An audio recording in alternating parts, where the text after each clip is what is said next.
Hi, and today I'll be showing you how to make an old school Pong game. First, we have to make a plan.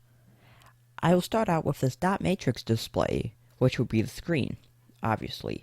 The dot matrix display uses a chip called the MAX 7219 chip, which is an LED matrix driver, so it will be perfect for this application. Keep this in mind because we'll have to make code for it later. Next, we need a controller, or the brains. I'll be using an Arduino Nano, which is a smaller version of the so-called Arduino. The last piece of the game is controls.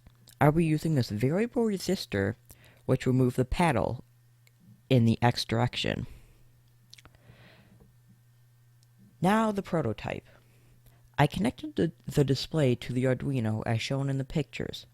Next, I connected the variable resistor to the Arduino as shown in the diagram. Now time for the code. I'm not going to go into this too much, but if you want to find more information about it, please visit my website.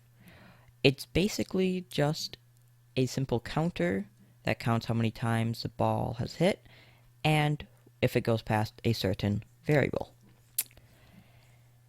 Now that we have finished everything, it's time for the first power-up.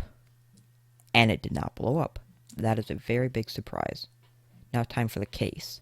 I made the case in Inventor and then 3D printed it, and put everything inside of it. And now the time you've been waiting for, the finished product. It is fun to play and portable. Now, if you want to make your own, you can find everything on my website. Link in the description. Thank you for watching, and I'll see you next time. Bye.